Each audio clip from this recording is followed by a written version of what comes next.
Y en este día, lunes 7 de marzo, en el cual se ha desarrollado la primera audiencia para conocer las declaraciones como colaborador eficaz de Salvador Estuardo González Álvarez Eco, declaraciones que no llegaron a producirse el día de hoy por la gran cantidad de recursos en contra de esa declaración de parte de los abogados de quienes son acusados de participar en la estructura político-mafiosa de defraudación aduanera de La Línea.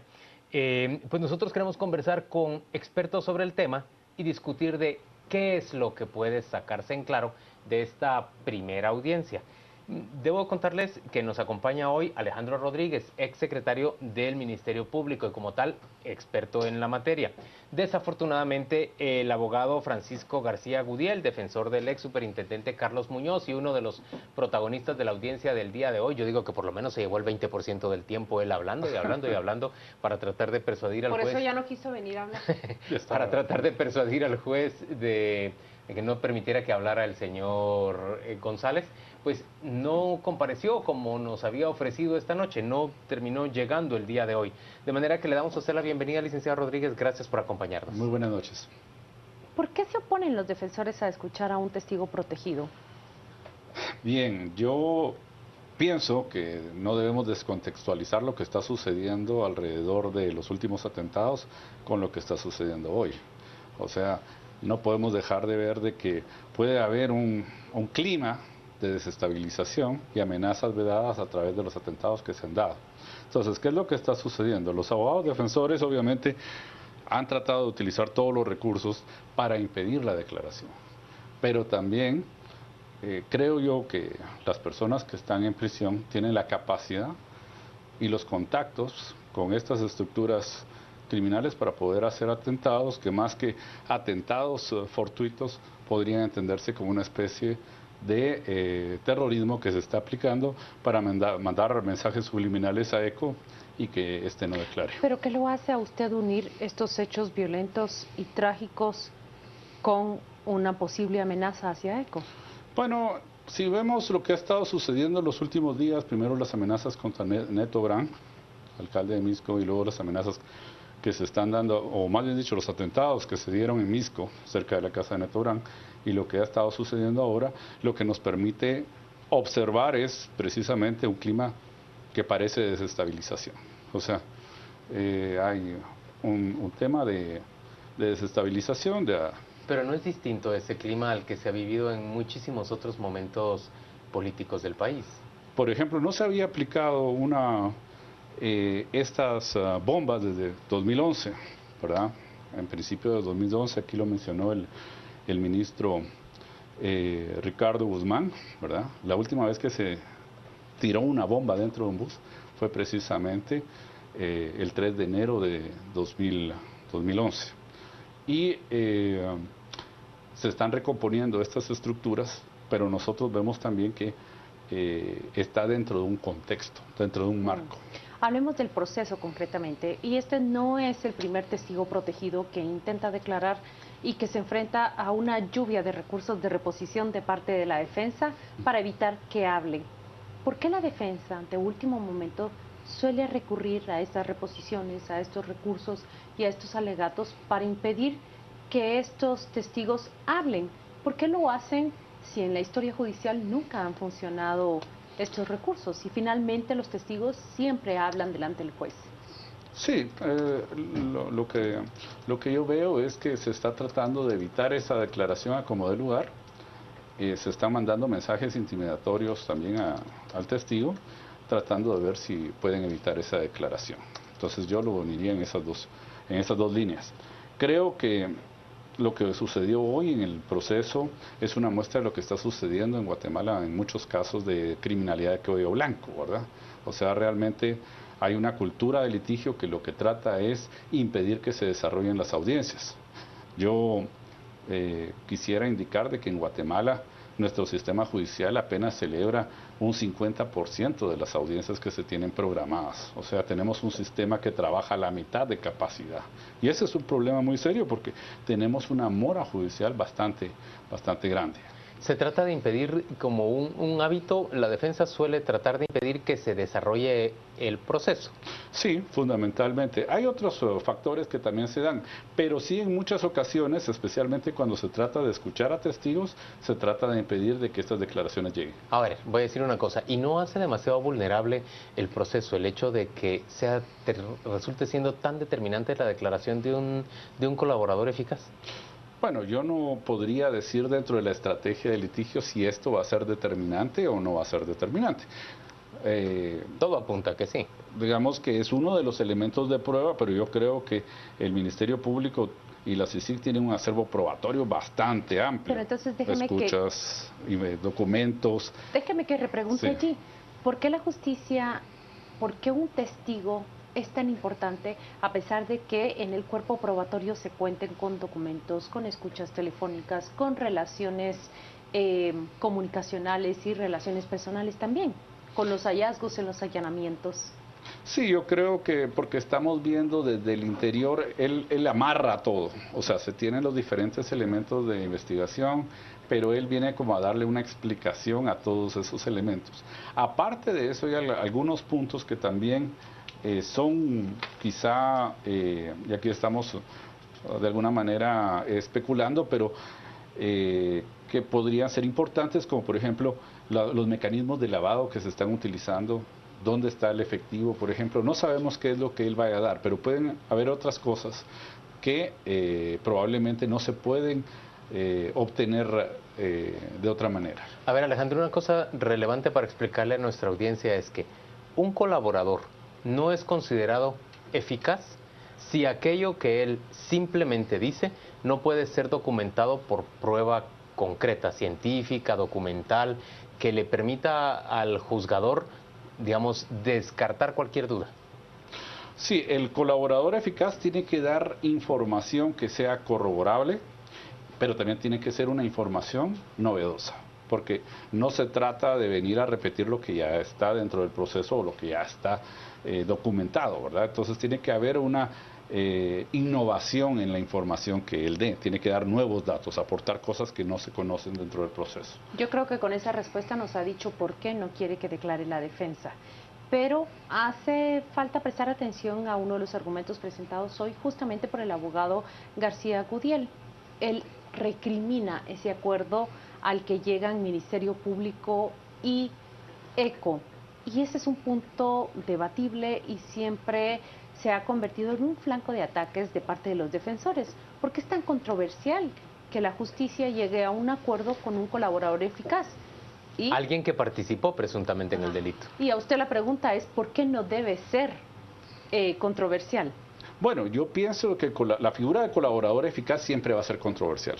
Ya es, digamos, un colaborador eficaz como tal es un medio de investigación excepcional. Es decir, se tienen que haber agotado todos los demás medios para que se pueda aceptar a un colaborador eficaz. Y siempre tiene o genera dudas, puesto que se puede estar beneficiando indebidamente de una exención de pena o de una disminución de pena indebidamente. Pero creo que la ventaja que tiene un colaborador eficaz y la necesidad, porque aquí estamos hablando de un tema que es necesidad, o sea, un colaborador eficaz es necesario porque no existe otro medio para obtener cierta información. ¿Por qué declara de manera anticipada y no espera al Ministerio Público a que se celebre ese debate? Sí, porque si no, no se puede tener la garantía de que va a declarar. O sea, yo le voy a dar un beneficio, el Ministerio Público le va a dar un beneficio, entonces el acuerdo de colaboración eficaz precisamente debe de garantizar la efectividad de la declaración y la única forma de hacerlo es a través de esa declaración de prueba anticipada. La prueba anticipada es un anticipo de debate. Entonces, ¿cuál es el temor del Ministerio Público? ¿Que lo dañen o que él se retracte y no hable más? Sí, se pueden dar esos dos supuestos. O sea, se puede dar tanto el peligro para su vida, y él mismo lo ha señalado, ¿verdad? O sea, él mismo ha indicado que tiene temor de que pueda sucederle algo, y en segundo lugar también podría darse una retractación, y además porque el acuerdo tiene que ser aprobado. Y el requisito de aprobado por el propio juez. Aprobado por el propio juez. Entonces, el requisito para poderlo aprobar es la declaración. Incluso podría, después de la declaración, el juez decir no. Yo no apruebo. No justifica lo que el señor está diciendo que se le dé un trato. No justifica porque no está aportando ningún elemento novedoso. Alejandro, ¿qué significa el hecho, o más bien cómo interpreta usted el hecho de que uno de los abogados defensores le haya recriminado hoy públicamente al juez que le estaba dando un trato preferencial a un soplón, dijo él? Creo que el acuerdo de colaboración eficaz está basado, y esto viene del convenio de Palermo contra la criminalidad organizada transnacional, viene dado en esta necesidad de contar información de parte de quienes pertenecen a la estructura.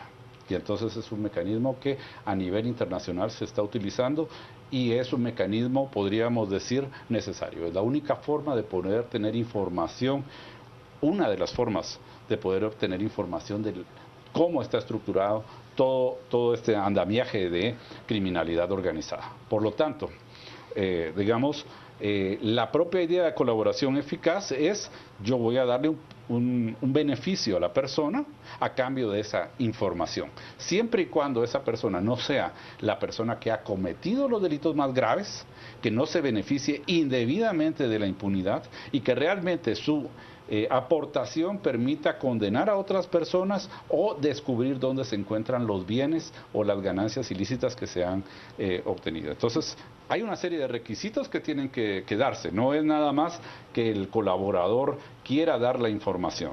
No es tan fácil como se escucha, dice usted.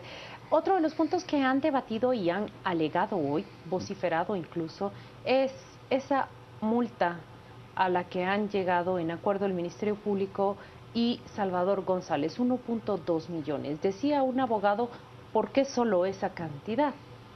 Pero háblenos cómo se llega a ese tipo de convenios entre fiscalías y colaboradores eficaces. ¿Es proporcional la multa que les piden? ¿Les piden todo lo que se ha podido corroborar? Sí. ¿Cómo se define que fue 1.2 millones? Lo que exige la ley es que el colaborador eficaz debe devolver absolutamente todas las ganancias ilícitas que ha obtenido. 1.2 millones fue todo lo que ECO seguramente obtuvo. Eso es lo que ha determinado la investigación. 1.2 millones equivale al 2% del total, según se indica en las informaciones. Por lo tanto, la estructura obtuvo un total de 60 millones, o por lo menos eso es lo que se tiene. Hasta ahora probado. Es lo que se tiene documentado en este momento. Entonces, ECO, pues lo que recibió directamente, o la ganancia que obtuvo, fue 1.2 millones. La estructura obtuvo 60 millones.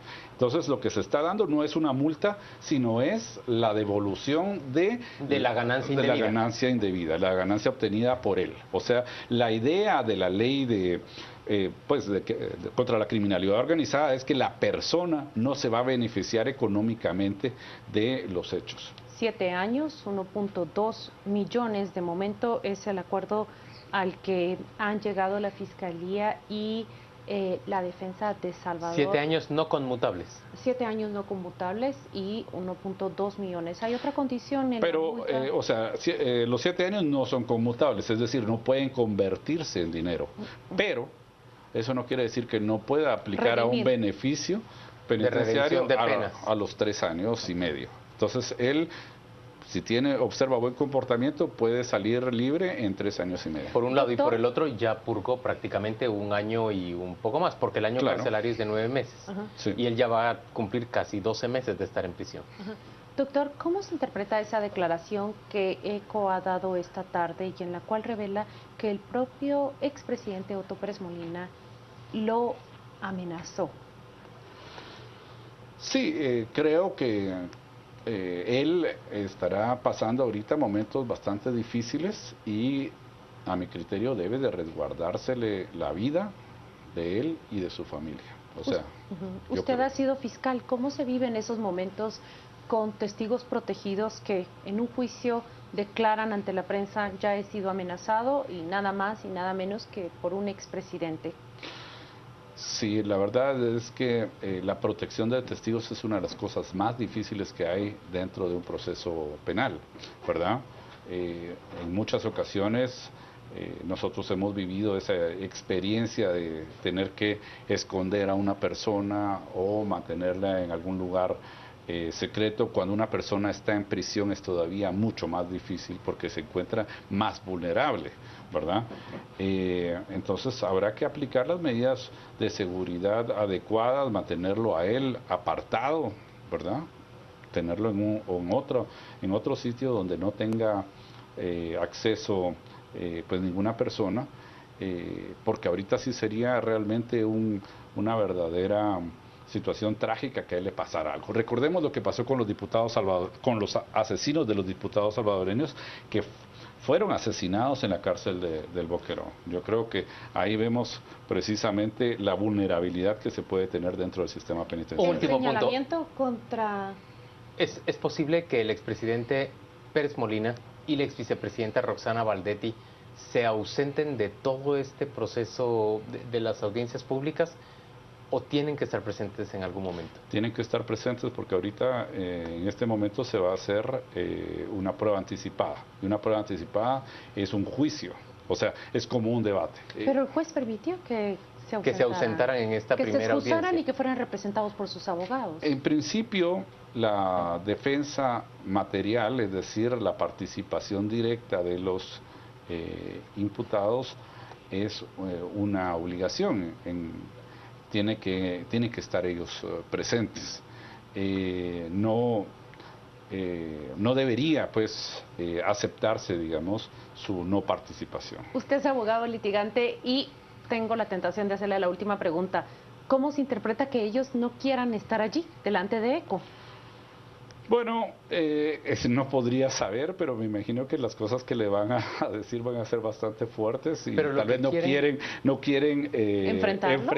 Sí, que se observen sus reacciones, digamos. ¿Quieren evitar estar frente a ECO o quieren evitar estar uno delante del otro? Pérez Molina delante de Baldetti y viceversa. No, eso sí no podría yo decirlo, pero lo que sí podría decir es de que no quieren que las reacciones de la declaración puedan ser observadas. Alejandro Rodríguez, gracias por acompañarnos a las 8:45.